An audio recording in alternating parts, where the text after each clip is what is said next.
I'm very pleased to welcome Adam Canter here tonight. Adam is the Natural Resources Director for the Wiyot Tribe and the current co-chair of the Cal Poly Humboldt Sea Level Rise Institute. He's also the tribal botanist who oversees the department, and that department is entirely grant funded through governmental and nonprofit funding sources. And their major priorities are protecting the water quality and biological and cultural landscape resources of Wiyot ancestral territory and beyond. So thanks, Adam. Welcome.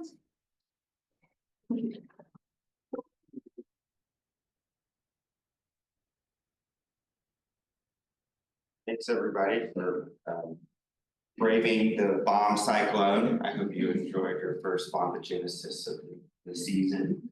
And yeah, tonight I'm hopefully gonna enlighten people that, you know, when we're thinking about conservation and working to make conservation decisions, you know, Indigenous peoples in our local tribes should really be, you know, forefront at the table to help inform those decisions. Tonight we are on the Indigenous lands of the Wiyot people, if you want to do more than just acknowledge that, you can donate to the Wiyot Honor Tax, which can be found on the tribe's website, wiyot.us. And yeah, tonight I'm going to show some pictures and talk about you know, some of our rare plant communities that really have their, you know, genesis with Wiyot land management. You know, a lot of our diversity, like in this picture here up at Table Bluff, we can see this habitat mosaic.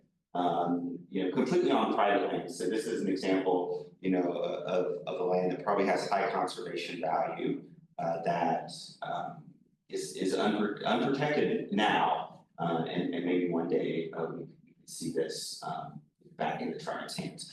I also want to say this is an awesome time to be kind of talking about the Wiyot Tribe, who are just charging it with land return projects. You might have seen in the news, the tribe just got back 357 acres in the Sequoia Peninsula, the southernmost piece of dune forest, spruce and beech pine forest on the west coast. And so it's the first dune lands for the tribe to get back. And tonight I'm going to talk about how, you know, the tribe's knowledge of plant relatives, we don't call them resources, we call them relatives, our non-human relatives, has really helped guide a lot of the tribe's conservation efforts, and I'll be talking about a couple of case studies for that. We used to this. I think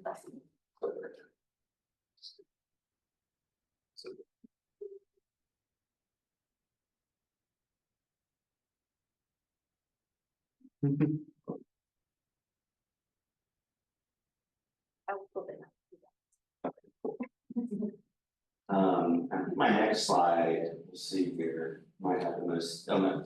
And yeah, we have ancestral territory, which is about, you know, a little over 500 square miles.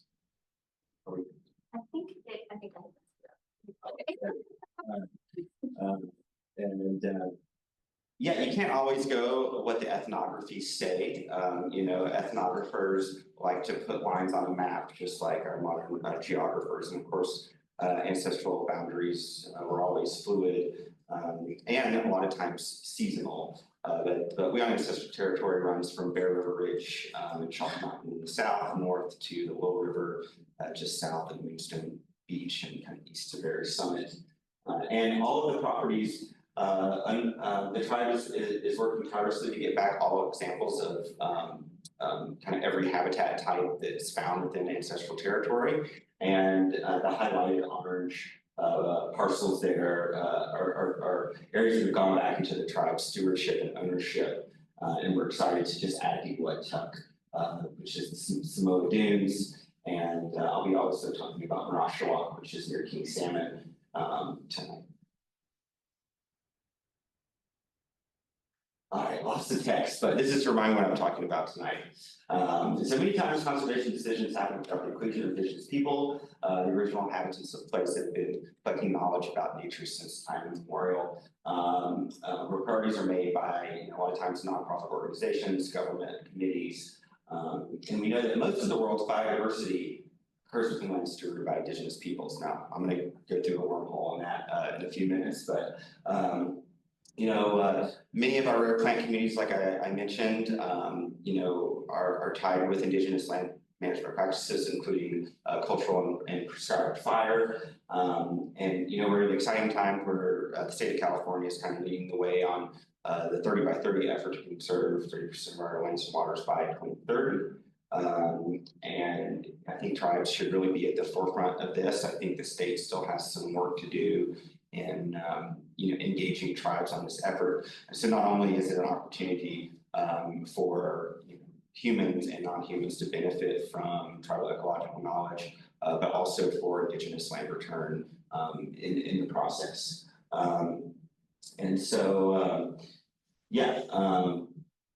That's what I said there. But you a lot of times we hear this statistic that 80% of the world's biodiversity is preserved on indigenous stewarded lands. And so I've been saying this for years. I actually Googled it, and lo and behold, in Nature last month is the super controversial article that came out by indigenous authors that kind of questioned this and actually looked into this and found that it really isn't that based on hard data, and kind of actually comes from a couple reports that are specific to certain countries, and a World Bank report from like 2007. And then really what this does when you throw a number out like this, it kind of doesn't serve justice to what that really means, that that we don't have to worry about indigenous lands. Biodiversity is protected there, but really it's indigenous traditional ecological knowledge and the continued practice of these indigenous practices that maintain high biodiversity. And so if that is also not protected or taken into account, or if tribes aren't able to have governance and land use decisions, we might see that drop. But there are some really cool stats they did find in the report. Like 37% of remaining natural lands are with indigenous management or tenure. Indigenous peoples' lands include more than 1/3 of the world's intact forest landscapes that don't show sign of conversion or fragmentation.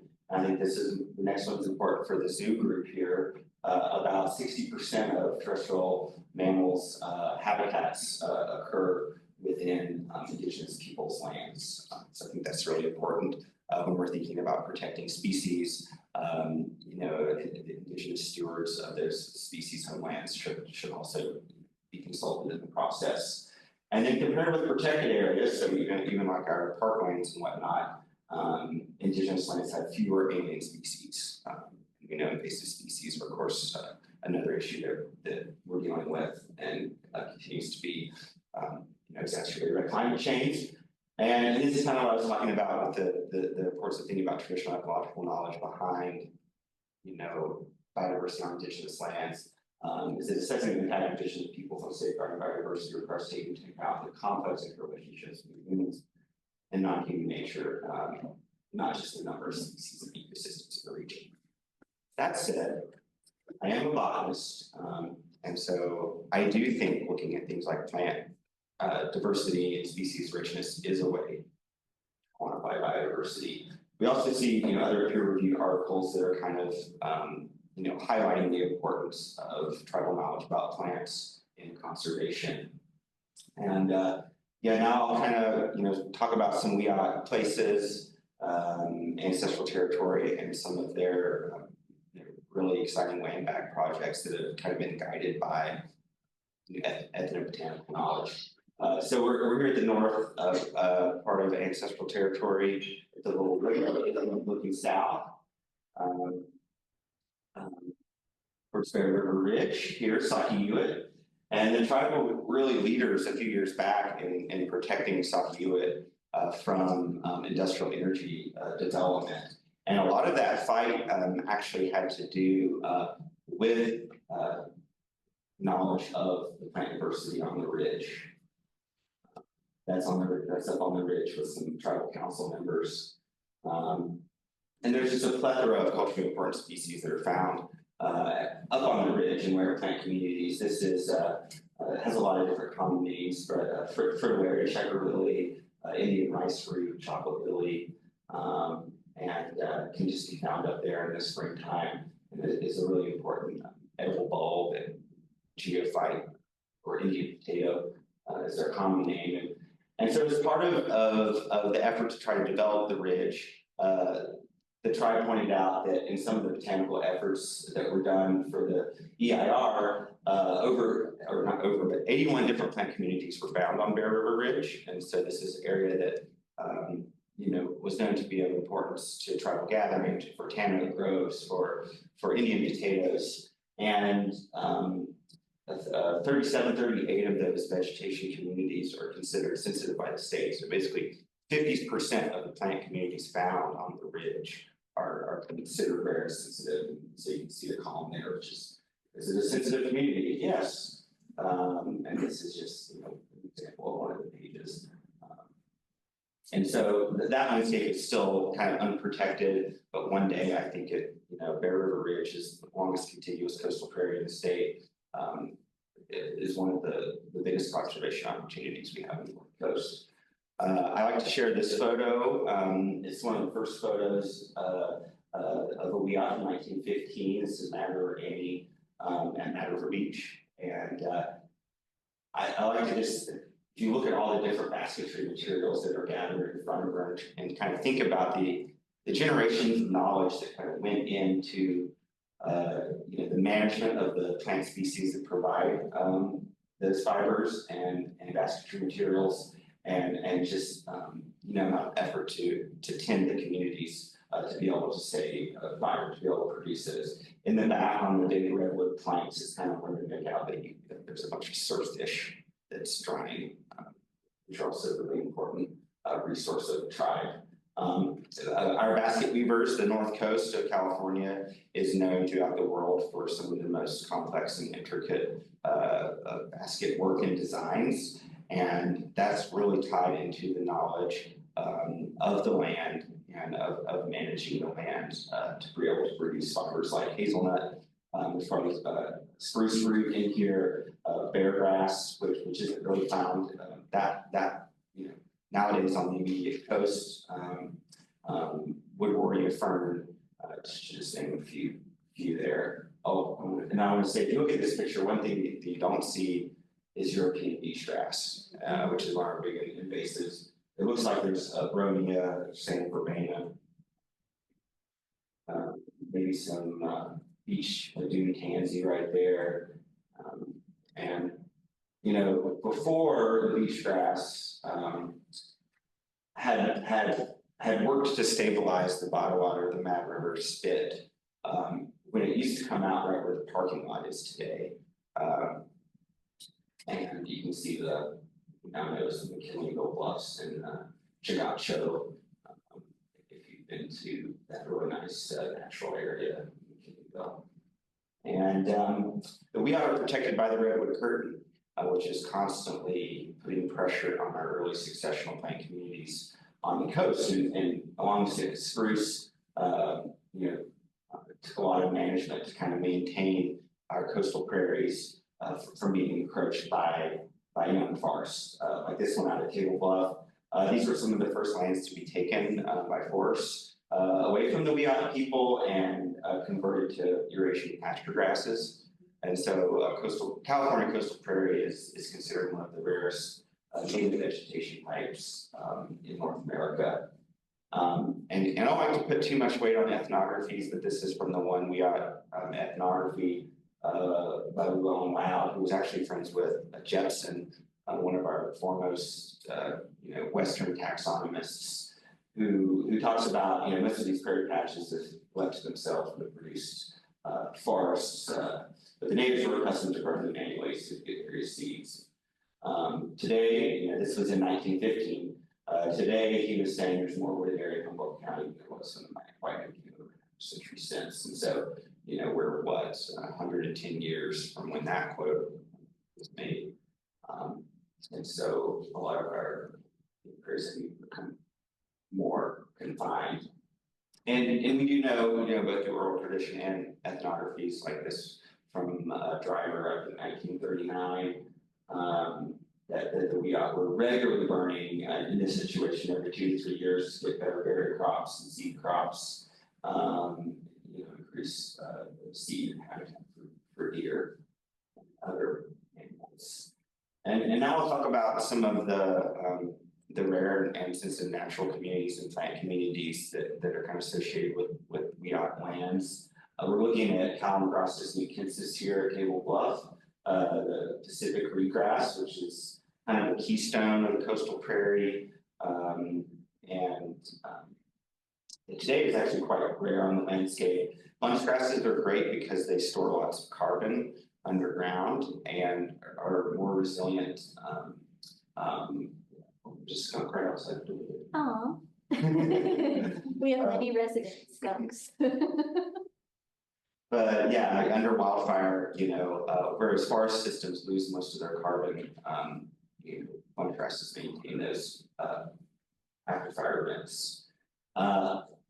If you like plant communities and learning about them, I recommend this book, which is the Mango California Vegetation, and which lists described vegetation communities, including the Pacific rheagrass prairies.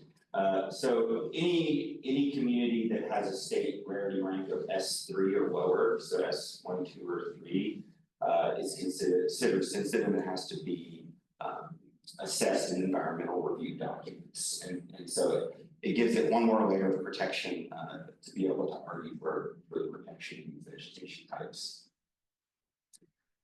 And this picture kind of shows, how restricted the bunch grass has gotten in our prairies. So you can see the bunch grass here, and kind of the more low growing introduced grasses in the landscape, velvet grass, and of course coyote brush that's invading this prairie. Calamagrostis nucensis, it can be an indicator for one of our federally endangered plants, the western lily, Lilium occidentale. It's a beautiful lily that only occurs between Table Bluff, as the southernmost populations, north to Coos Bay, Oregon, within a couple miles of the coast. And right now, the tribe has been collaborating with CDFW and the Total Restoration Council to restore western lily and coastal prairie habitat out of the Table Bluff Ecological Reserve, which has been pushed by Sitka spruce forest in the absence of management and fire over the last century. And we see lots of plants, culturally important plants that co-occur with the western lily and Pacific rheagrass, like this coastal sneezeweed and helenium.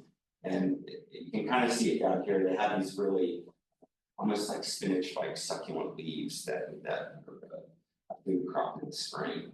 And so this is one that would have been much more common in our coastal prairies, and hopefully with future restoration. Right now, the tribe is beginning to develop a native plant nursery in its fledgling phase, and this is one of the plants we've been collecting seed from this year. And just some examples of coastal prairie, Cable Bluff, and around, we got territory in the Wiki, which Wiki is Humboldt Bay. If you look at old photos and maps of this area, the spruce is really confined just to the very kind of gully walls in the drainages of the bluff. And now you can kind of see them expanding out in the absence of Wiyot management. And we talked about how burning is good for berry crops. This is Leanne Moore. I don't know if I should call her an elder. She might do that. Wiyot matriarch. I'll call her matriarch. And you might have seen her selling her jams and jellies around. And she taught me a lot of what I know today about Wiyot plant knowledge. I'm just super grateful and thankful for all that she shared with me. This is out of Cable Bluff. Actually, believe it or not, on a property owned by Rob Arkley that maybe one day the tribe will be able to get back. Used to give us permission to go collect huckleberries here, but now he doesn't. It's Rob. You can see these giant huckleberries here. iris, Douglas iris is really an important cultural plant that fiber was made from the leaves, and most fish nets were made with iris fiber. And this is kinnikinnick. So if you know of bearberry, you don't often see it in this kind of setting. You'll see it out in the dunes. You'll see it as an understory plant, rock outcroppings. But here it is, just growing in a prairie, kind of forming, a mat. Just examples of these early successional habitats that are mainly unprotected because these are such value plants for agriculture, and hopefully moving into the future, more of these lands can be under tribal leadership and stewardship. You can see the nice big huckleberries too. Foreground. Some Indian potatoes. I meant to move this slide, but this is a variety of different food bulbs that are found in our prairies and out of the dunes and more inland in oak woodlands and savanna, like the Rodea. This is the fritillary, and so the Indian rice fruit. You can see how it gets its name. It kind of grows out these little bulblets that almost look like orzo or rice. And so the gathering methods there would be, you would harvest the big bulb and scatter the little bulblets for future generations. Of course, the act of harvesting bulbs is doing many things. You're weeding important plant patches, but you're also aerating the soil, which makes growth more voracious. And then one of my favorite vegetation types is the hazelnut coastal scrub. You can see here on this map, we know Western science, it doesn't know everything. And a few years back, they didn't think that this vegetation type occurred really north of southern Sonoma County. But over the last 10 years, it was kind of rediscovered. I mean, the Wiyot always knew that this existed, and it had just didn't know it had been put in a book yet. And this is an example of one of the hazel thickets out at Table Bluff. You can see the cactus. It's in the birch family. Some of these really small female flowers in the spring that are barely visible. You have to really look. You'll miss some really yummy nuts, but they only really produce nuts if they're in full sun. And pruning was a effort that co-occurred with gathering, which of course keeps the plants from getting lanky and kind of stimulates regrowth and nut production. So this is just an example of some of the beaked hazels that we've harvested from our area.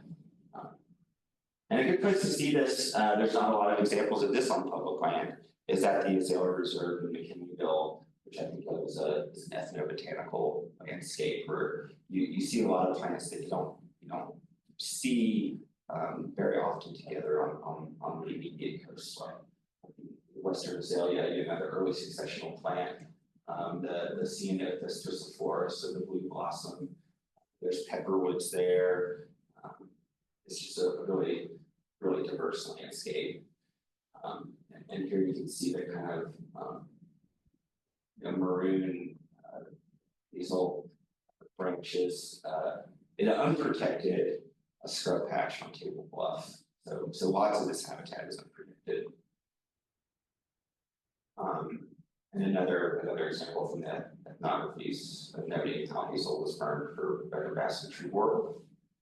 And this is super exciting, even though I was kind of bummed that someone jumped to it. But 2 days ago, this really cool study was published, which looked at hazelnut genetics at the northern extent of their range in the disjunct population on indigenous trinket lands in British Columbia, kind of showing both that helping to illustrate that genetics were moved from areas further south, but also that in situ tending happened, and genetic evidence kind of suggested, not speciation, but unique genetic individuals from this really northern isolated disjunct population, kind of just giving more clout to really the impact that indigenous land practices have on our plant distribution that we see today. And some of the tribe's efforts to conserve lands with high plant diversity started a few years back using Bureau of Indian Affairs geospatial funding, where we got this grant to basically drive around Wiyot territory and look for culturally important plant communities. And it was super fun. We kind of cruised around everywhere. This is I think either Williams or Price Creek outside of Ferndale with the former Natural Resource Director Eddie Koch and our tribal citizen. And so you can see these giant hazelnuts and this coastal kind of scrub mosaic out here in Ferndale. So we started mapping these and other plant communities like coastal bramble. This community actually doesn't exist anymore. So the botanists, they have to find something to do. So they're constantly kind of, reconsidering communities that they've established. But this is one I was sad because I do think it's a real community that you can see in our area. You can see it especially like around the lagoons. It's kind of a mixture of thimbleberry, salmonberry, native blackberry, salal. And what did they do? Oh yeah.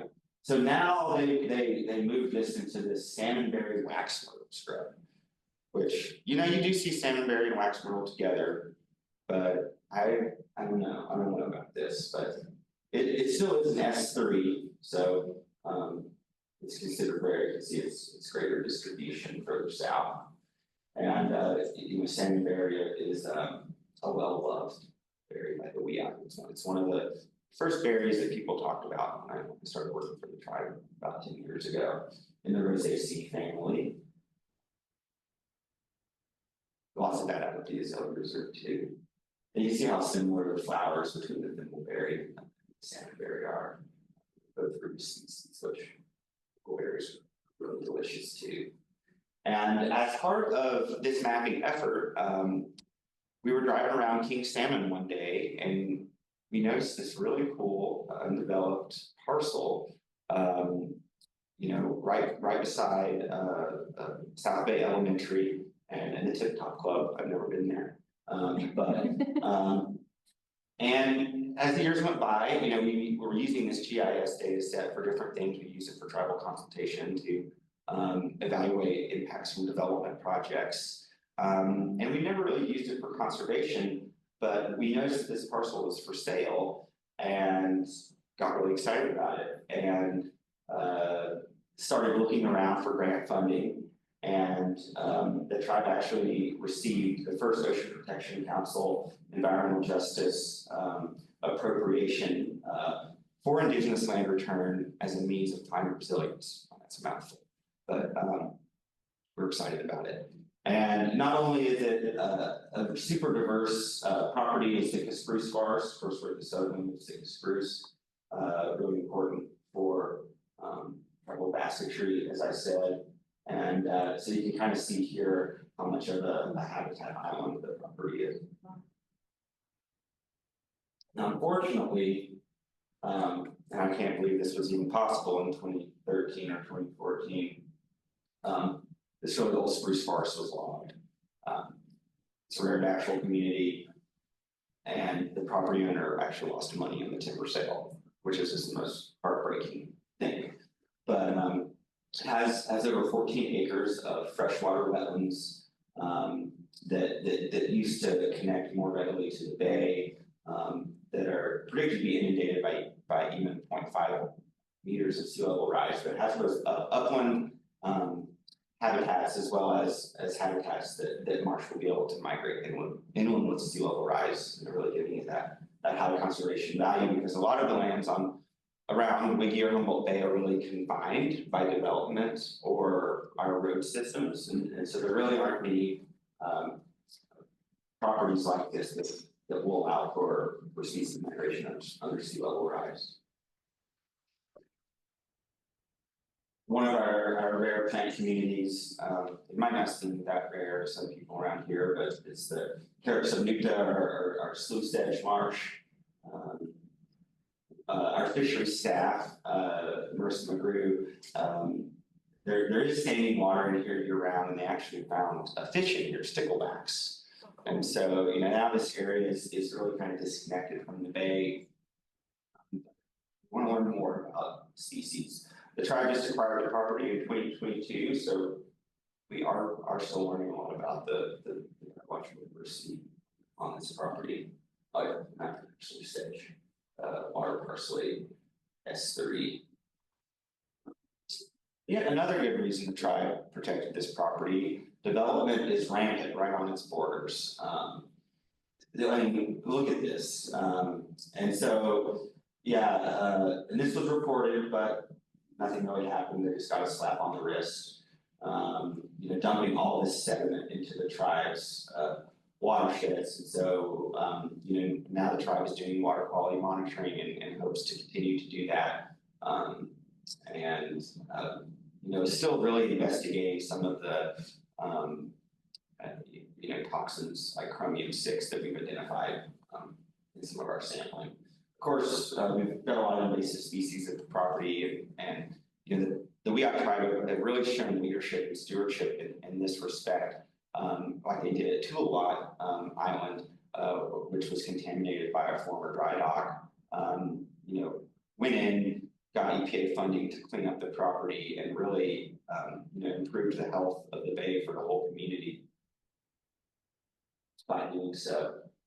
And it was a special day. This was the return ceremony with we got Elder Cheryl Steiner and some of our partners at Cal Poly Humboldt, Water Richmond that helped a lot with the grant application for this project. Some of the forest on the property is sick spruce. And yeah, now I'll jump to the dunes that we are dunes people too. I threw this in here because I saw my friend Pete Carlson is going to be doing a talk on spotted owl and barred owl here in a couple months for this same series, looking at our endangered Humboldt Bay wildflower, which is actually really having a comeback due to restoration efforts on the dunes.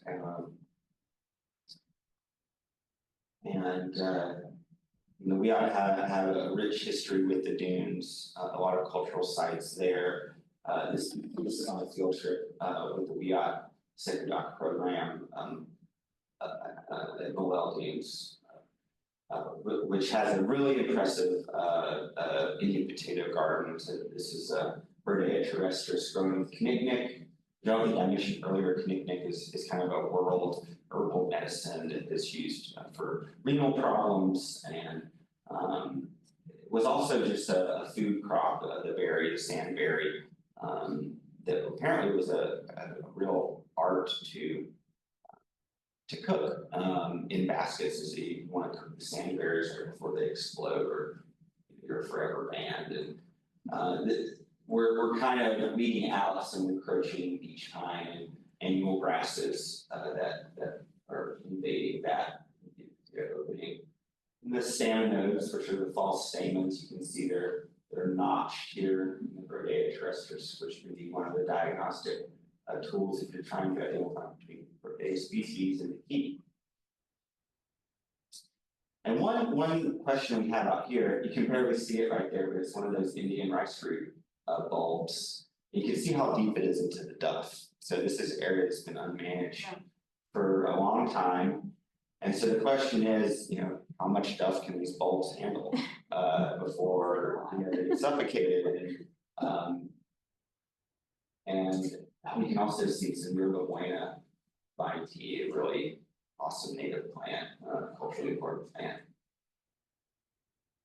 Right side of the dunes.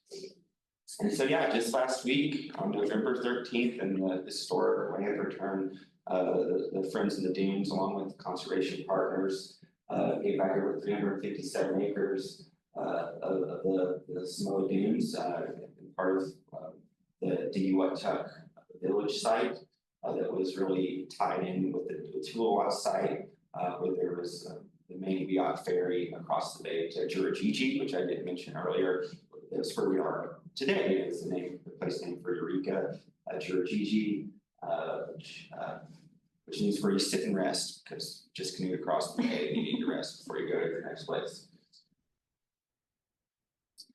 And one of the critiques in that paper I talked about earlier, kind of criticizing that 80%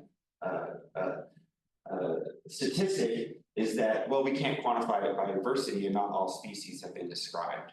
We are still discovering species. We are still identifying range extents for plant species.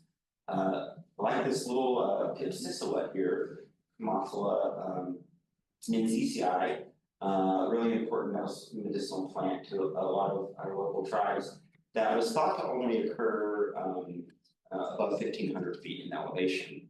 That was found near the Noel village back in 2012, and represents only the third known coastal population on the West Coast. The other being in Mendocino County in the Big River Estuary, which is a culturally important area, and the other one over 1,000 miles north in Haida, British Columbia, which is pretty cool. They're just growing with a rushwood, the mushroom festival of bears this weekend. And so, was this transplanted and moved around by the Wiyot people? I think so.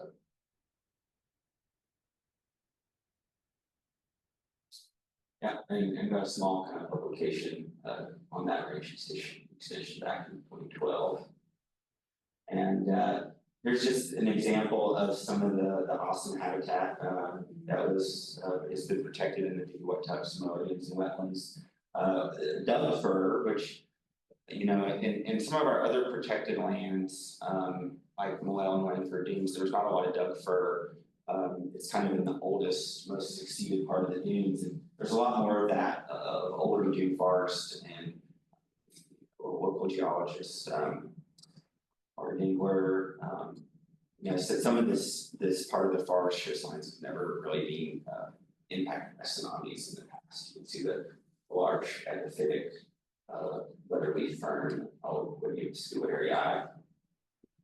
Yeah, and there it was. I made history last week. I tried to make history again, working to get their lands back. Unfortunately, we couldn't do it outside because it was dumping regulations today. That was slow. And there's a really cool article and some great pictures of the Moscow Southmost. And yeah, I just blew through my talk there. So yeah, I'd be happy to take any questions. Hopefully, I showed how it was really the tribe's knowledge of this plant diversity that led to the protection, both of the marsh block property, and really, helped contribute to the tribe also getting back the Wiyot Tuck dunes. Just excited for the Wiyot's future, and to actually finally bring traditional ecological knowledge, back into practice into these lands, and begin to restore them. Thanks for that.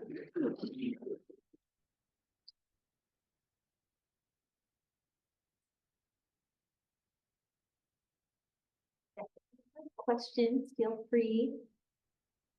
Want to put the chat up? So,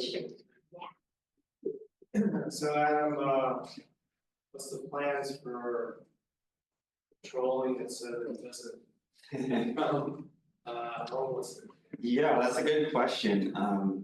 What's the tribe's, what's the tribe's goal? I think they're still figuring that out, but the tribe's cultural monitors have already started going out on the property and patrolling the trails, which is a huge area. I know some of the tribal members want to use ATVs. They've gotten some permission to do that in the already established trails out there. But yeah, it's I think the tribe is going to be, and we already are courting funders to be able to support this huge effort in the dunes.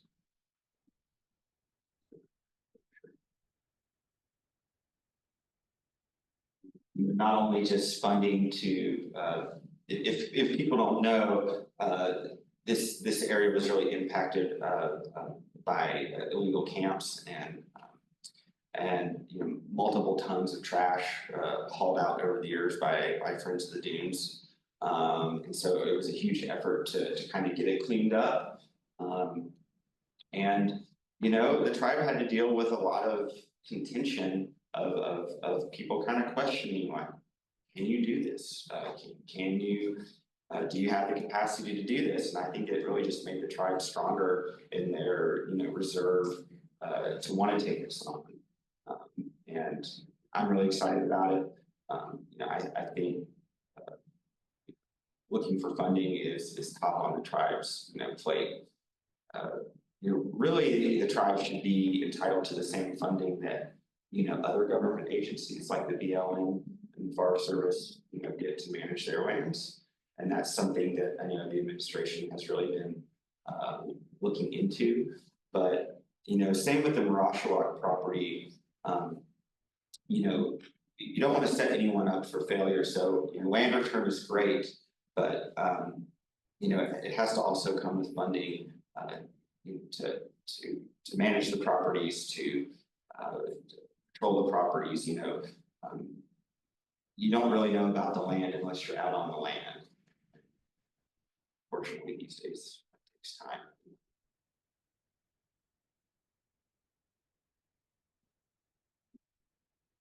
So for most of these projects where you're beginning to understand the land and landscape, are you having to, are most of these acquisitions from land being given back, or are you having to apply for grants and then make purchase of land?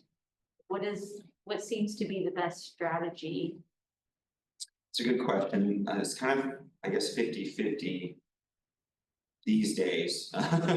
So Samoa Dunes and Wetlands was returned by Friends of the Dunes. It took a lot of grant funding through organizations over the years to acquire the property from Rob Arkley. Like the Coastal Conservancy provided a lot of money.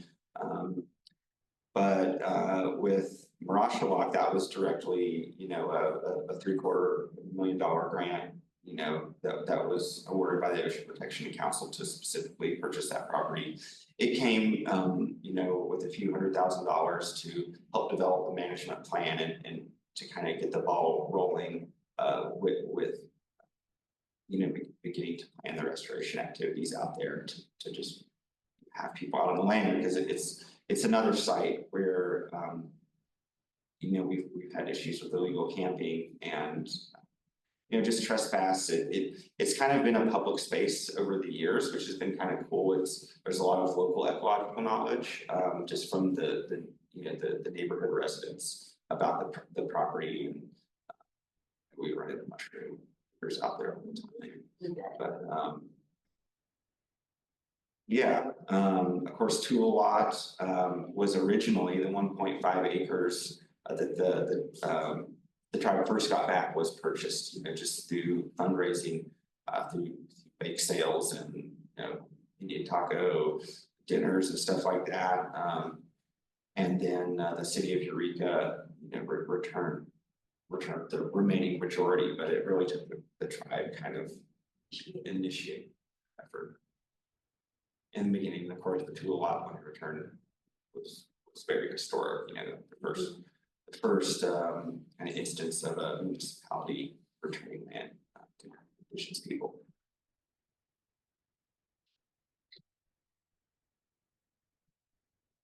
Let's talk about the heavy use of fire management. Can you talk about what's going on today on Table Bluff? Are they still burning every couple of years, or are they able to do that now? Well, you might have seen it. That's a good question. Thank you. And I recognize you. There's been a really exciting project that's been going on the last year out of the Table Bluff Ecological Reserve, which is owned by state land, or owned by the state and managed by CDFW, right at the terminus of the bluff where the road goes down to the spit. And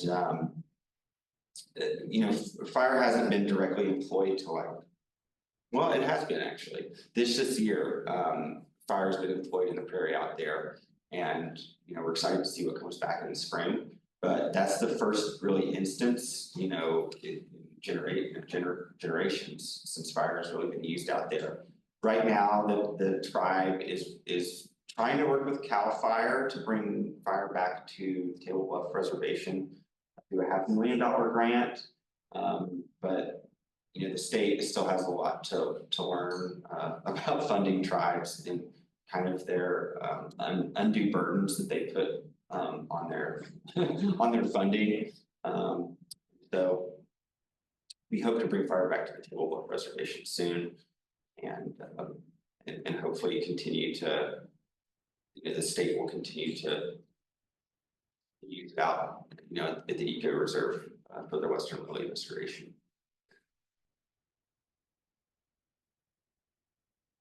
Online question as well that I pulled up.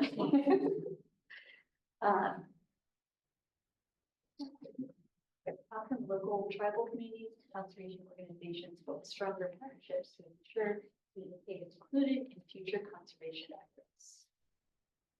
Well, that's a great question. I think the first is just inviting the tribes, to your meetings and to your your planning, and and providing stipends for tribal participation as well. Tribes, especially these days, are just getting bombarded with requests. There's lots of, TEK is a real buzzword these days, and can be very extractive. So I think that, very carefully and respectfully is how organizations should reach out to the tribes within the lands that they're wanting to work. And going to the tribal council meetings and introducing themselves and talking about how you can really leverage partnerships, rather than just asking the tribe to do the work for you, which is a lot of times what ends up happening through partnerships and collaborations is organizations will reap the benefits of, look, we're collaborating with the tribes, and then really not deliver, really supporting the tribes with their needs.